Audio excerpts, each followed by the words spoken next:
Hello, Jubilee family. This is Dr. Phillips, your superintendent, and I wanted to do a quick update video for you guys. We wanted to do it live, but weren't able to just because of some technology issues. And it seems like more times than not, when we try to do that and we get several people logged in, it starts to create some internet issues. So we decided to push it out this way and field your questions if you have any after I go through the updates here. And some of those are campus specific or regional questions, and either the associates or the principals of the campuses will be able to answer those for you if I don't answer them here in this video. But first, let me say thank you guys for being a part of the Jubilee family. I hope everyone is doing well and staying safe during these difficult times that we continue to navigate through. And want you to know that we're going to do everything we can to provide an environment that is safe, that is effective in terms of just being able to continue teaching and learning. We're going to take care of our staff as much as possible. And of course, we're going to do everything we can to take care of our students. So I'm going to give you some updates on several different things here. And we'll just roll through here. First, we're going to start out with our Esser funding. This is the funding that we receive from the federal government. And we just want to give you an update and let you know how we're using those funds. And so the way we receive these funds is in increments. And we received just north of, or really close to $18 million to help us get through these difficult times of this pandemic some time back. And so we want to give you an update on how we've been utilizing these funds throughout the district.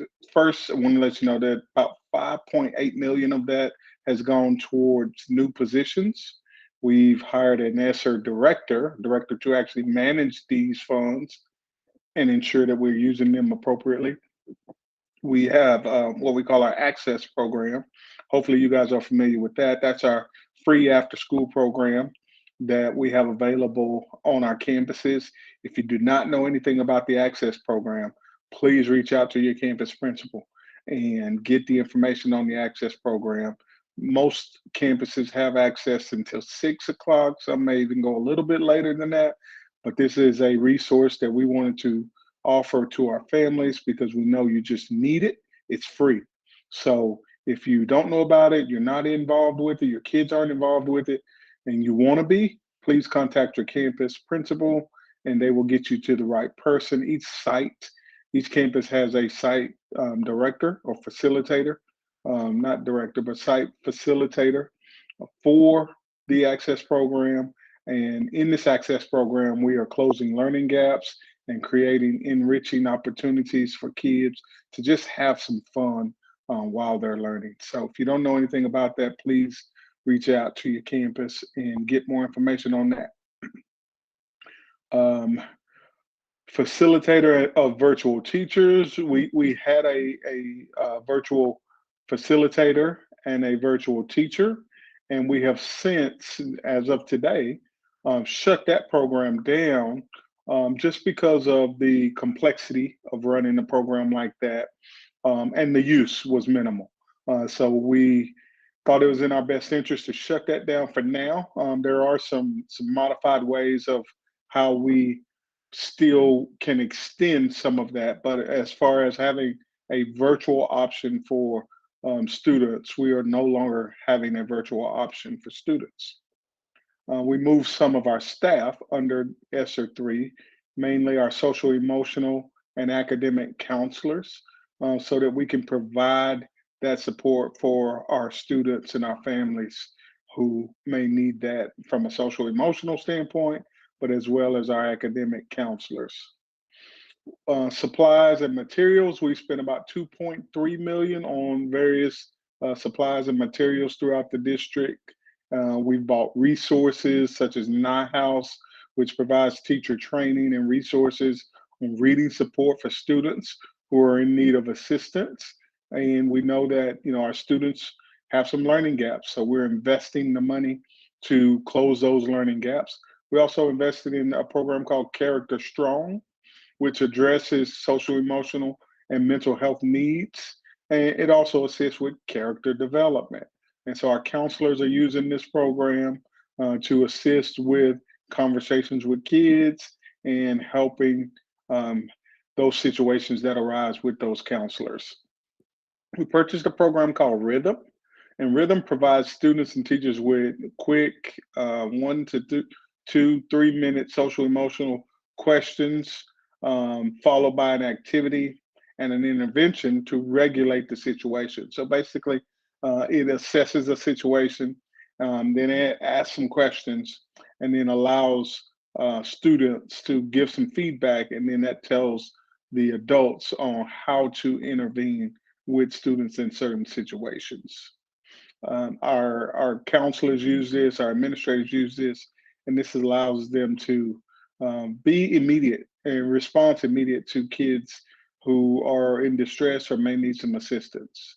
Our administrators receive this information regarding students who, they may not want to come to the administrator and say it, but if they fill out um, the rhythm survey, then our administrators and counselors get that information and can respond to that. We want to minimize or be attentive to any situations that our students may be going through. And so this is one of those ways that allows us to be more attentive to our students. Let's see, REMI, Halo, and GPS systems. So really excited about these purification systems that will be installed, and I'll talk a little bit more about those a little bit later. But those were costly, and the process of installing them are costly. But we see a lot of benefit in purifying the air through these systems. And then our cafeteria, we've added some walk-in coolers to our cafeterias that allow our staff to maneuver more efficiently in those areas so that they can be more successful in the work that they're doing. So what's next? We'll continue to use these funds to provide our district and campuses with supplies, assist with salaries and benefits to maintain highly qualified staff. That's important to us. And we'll use our Esser funds to ensure that our pay is where it needs to be and our staff um, is continuing to receive a quality salary for the work that they're doing that allows us to bring in top talent and fill positions that may be hard to fill positions. So to view our current information on grants, you can visit our website at jubileeacademies.org/required postings. This will let you read some of this information for yourself and get better insight on what we're doing. We'll be providing detailed information on ESSER 3 at our next board meeting. So if you are able to attend or want to tune into that, you can. And then we encourage our parent and our community comments at grants@jubileeacademic.org. That's grants@jubileeacademic.org. Next, let's talk about some COVID updates. I know we are all keeping a close eye on this, and our commitment continues to be and will always be on the health and safety of our kids and our staff. And we'll utilize our ESSER funds, our district funds, whatever it is we've got to do to provide the resources and keep the resources at our disposal so that we can make sure that we have a safe environment for our staff and for our students and for our families that interact with us on campus. Jubilee Academy, so far we've invested millions of dollars in safeguards to protect our children and our staff. And we'll talk about a little bit of what that looks like for us. Uh, First, it involves hiring additional health professionals. So we've hired on more staff to ensure that we can help mitigate and prevent the spread of this virus. Our health professionals are in constant communication and collaboration with the health advisors, and they're guiding our leadership team on how to make the best decisions and our thought processes on making the best decisions for our students. Our health services have a robust system in place to alert campuses of the transmissions and notify parents of positive cases. There is a full-time nursing staff that's devoted to monitoring the Jubilee Academy's alert system 24 hours a day, and to prevent sick staff from coming onto our campuses. Our health professionals, they do a great job at micromanaging our staff and our students when there is a positive case or when someone is sick. They really monitor and communicate with them about the symptoms that they're having and where they are in the protocols so that we can ensure that we have a safe environment on campus and they're not released until it's safe for them to return to school. Not only do we have cleaning and sanitization going on, our protocols in place, Jubilee has disinfection and cleaning alert system that notifies our campus operations managers and our district level operations teams when a positive case happens on campus. And this happens in real time. And this allows for us to respond to that quickly and take care of the area, notify the people that need to be notified, and get the cleaning done that needs to happen in a certain area. And we'll begin on-site rapid testing at each of our campuses in February. We're working on the logistics of that. Hopefully we'll be able to get that worked out in the next week or so that we can have on-site rapid testing going on at our campuses. Jubilee will be contracting with, I think, 3 vendors we have on tap right now for the installment of that gold standard hospital grade air purification systems in each of our campuses. This is going to be beneficial because it allows us to have the security of clean air on our campuses flowing through our systems. Every single classroom, we've done a check and ensured that our campus maintenance staff are aware of the supplies that are on campus, and every class has sanitizer in it.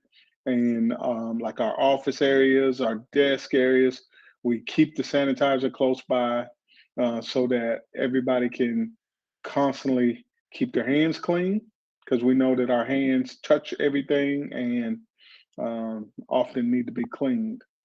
And we'll continue to provide protective gear such as gloves, shields, masks to those who request it. And Jubilee, in alignment with TEA and government officials and the orders that come down, will continue to strongly encourage wearing of the mask. We have those available for people on campus if they need it. This has been proven to slow the spread, and so we will continue to encourage people to wear their mask. We have protocols in place for our food service departments, and dealing with the meals and recess and PE and sports and extracurricular activities. We have protocols in place for all of that, and you can see more about that on our website. But we are committed to ensuring that we have an environment that can be as safe as possible. We've invested in our emergency operations plans to protect our students and families, as well as our staff, to prevent the spread of COVID-19. We believe that we're doing our part, and we will continue to be active in listening and learning on what we can do more to make sure that everyone stays safe.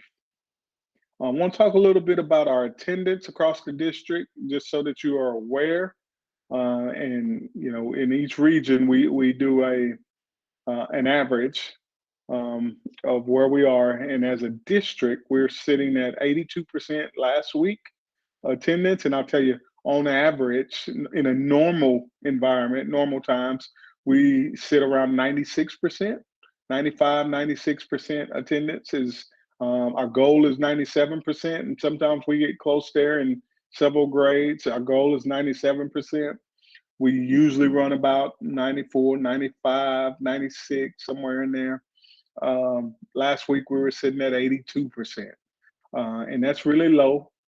And then this week we're sitting at 83%, and we understand and know that this virus is spreading. There is a surge going on. But for those that are not with symptoms, you're asymptomatic, you don't have symptoms, you're not physically sick, we want to encourage you to come to school. If you're able to come to school, come to school. If you're sick, by all means, stay home, work the protocol. You've notified the nurse or health assistant. They let you know that if it's a student, you're on 10-day quarantine. And we understand that, and that's not a problem at all. But if you're able to come to school and you're just kind of concerned about coming to school, trust and know that we're doing everything we can to keep our kids and our staff safe. And our staff members, we've had lots of absences there, and they're doing everything they can to be at school. Trust and believe that our staff members want to be at school with our kids, but they also have protocols to follow, and we're making sure that we adhere to those protocols for our staff members as well, in terms of quarantining and monitoring and ensuring that nobody's on campus if they should not be.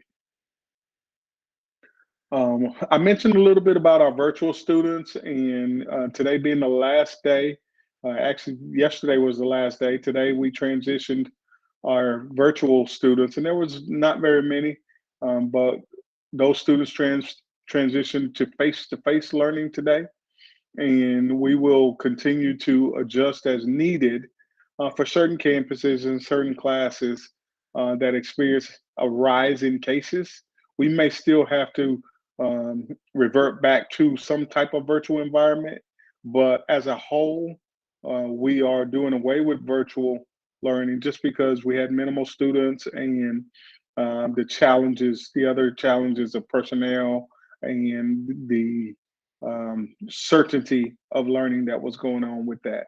So if we do not have enough staff on our campuses, we may have to have a asynchronous approach to learning in some areas. We're going to do everything we can not to have an entire campus shut down or an entire region or the district as a whole shut down. As long as we have staff in place and we don't have major outbreaks in certain campuses or classes, then we'll continue to have our face-to-face learning. And this came from many of our parents. We surveyed you guys and gave us some feedback. Most of our parents preferred the face-to-face instruction, and so that's what we are going with. That's what the state said that they would fund. So that's what we're pushing right now, in a safe way, of course. And let you know that this week and next week we are map testing. And this map testing is important because it is our middle of the year assessment that tells us where we are and how our kids are doing. And this is third grade and up. And what we're really looking for is really getting a good feel of where we are academically with our students and what we need to be doing in our access program, in our tutoring groups, in our intervention time during the day. We need to have a good idea of where our strengths and weaknesses are. So we want to encourage you, get your students to school, make sure that they are able to take that MAP test if it applies to them. And there's other middle of the year assessments going on as well, like Mathia, iStation, some CLI reading assessments. And so we need this data so that we can know where our students are and where we need to buckle down and focus our attentions to close learning gaps. Ultimately, that's what we're about, ensuring that our kids are learning at a high level. And so these assessments will help us do that. Let's shift gears just a little bit and talk about uniforms. We've been in communication with our uniform vendor, and they are committed to getting our orders out rapidly. So the orders that you guys are making online, they're committed to getting those orders out rapidly. They've worked with us on pricing. They've worked with us on shipping costs. So really, they've done everything they can to help us be in a position where we can get our kids outfitted on campus in uniforms. And so I want to encourage you guys to be mindful of that. We want our kids in uniform. We talked about this back in December, how we were going to really start to buckle down on this in the second semester. So you'll begin receiving phone calls to, if your kids are out of uniform, bring those uniforms to school so that they can get in uniform. Really want to talk about the hoodies and the jackets, because that's where we see a lot of the kids who are not in uniform because they have a hoodie on trying to stay warm, or a jacket. And we understand that that we don't have Jubilee hoodies all throughout. We're working on that with a different vendor. And then some people may not have that Joma jacket, zip up jacket. So what we want to do is let you know that that's okay. But on those hoodies and jackets, make sure that they're Jubilee colors. Like, we're looking for blue, black, gray, orange, but with no writing, no lettering or pictures or multicolors or none of those things on the jackets and hoodies. We want to be solid colors with the Jubilee colors. We got to get back in uniform. And I understand, the pants and kids are outgrowing things, and we've offered some flexibility with that. And you can check out our website to see that. Blue, black, khaki pants are acceptable. They don't have to be the Joma pants. You can get those from anywhere. Jeans are not acceptable, not on jean days. So campuses have some certain days that are jean days and college t-shirt days, and I understand that, and that's perfectly fine. Those are school spirit days. But when we're not in a school spirit mode, or it's not a relaxed dress Friday, we want our students in uniform. And we've standardized our expectations for uniforms and like to see all of our students in a Jubilee uniform. It's important to us, but it's also important to our kids, because it allows them to feel that togetherness with their peers, as well as that unity of being one within the Jubilee family. And that's important to us all. So let's make sure that we pay close attention to that, be mindful of that, and get our kids in uniform. If you don't have the shirts and you're waiting, a polo that's within the right colors is perfectly fine.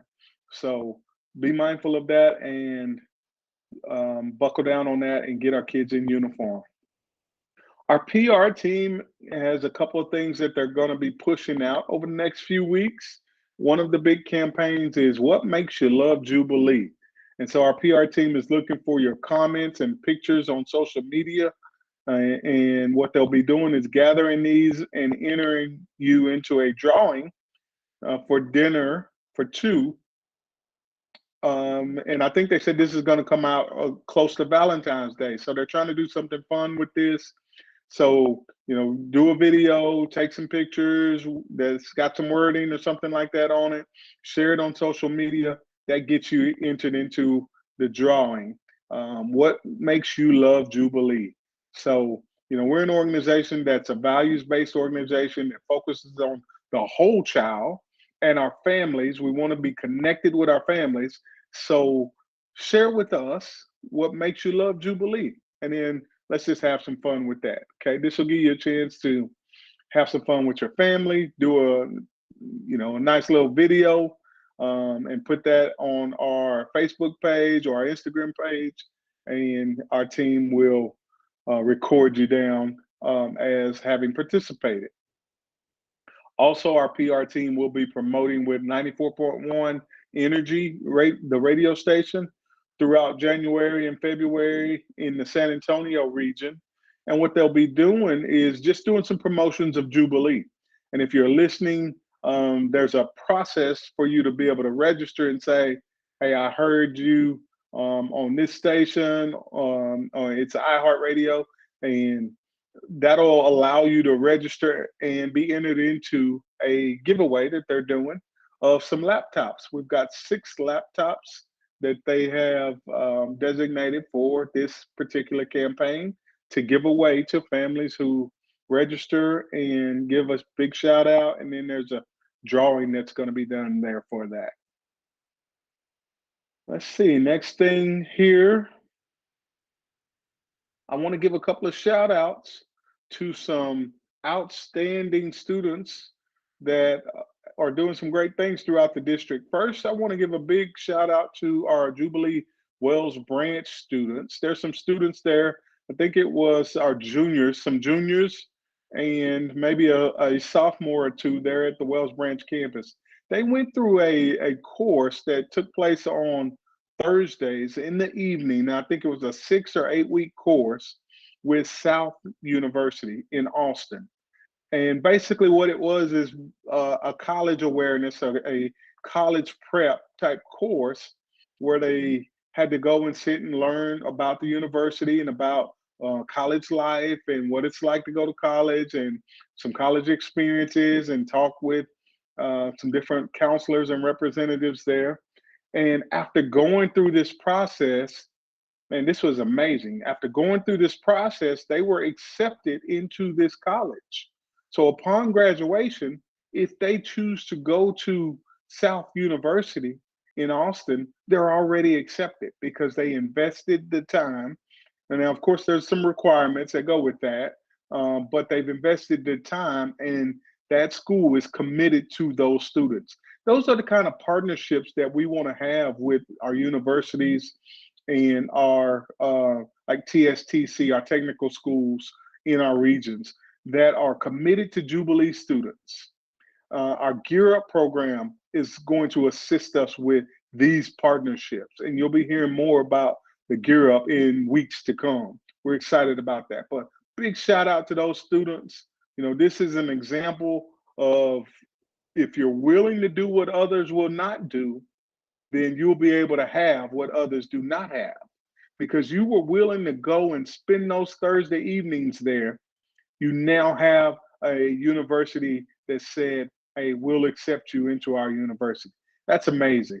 Congratulations to you all there at the Jubilee Wells Branch campus that went through that program and got accepted. Big high five to you. Keep up the great work. Also, want to send a huge congratulations and shout out to our Zendero, Jubilee Zendero basketball team for winning a big game the other night, which got them into the playoffs. For the first time, Jubilee Zendero has a basketball team that's competing, and now they're in the playoffs. Man, this is an exciting time for those kids over there and the staff members over there. You guys keep doing great work, and I look forward to you guys having some more success within the arena of sports. So this concludes the updates for today. Thank you guys for tuning in. If you have questions or some comments, please leave those in the chat and our team will get back with you and share any information that we can regarding those. Hope you guys have a nice long weekend. Our schools are closed on Monday for MLK recognition, Martin Luther King Day recognition. Be safe, have a great weekend, and we hope to see you soon. Thank you.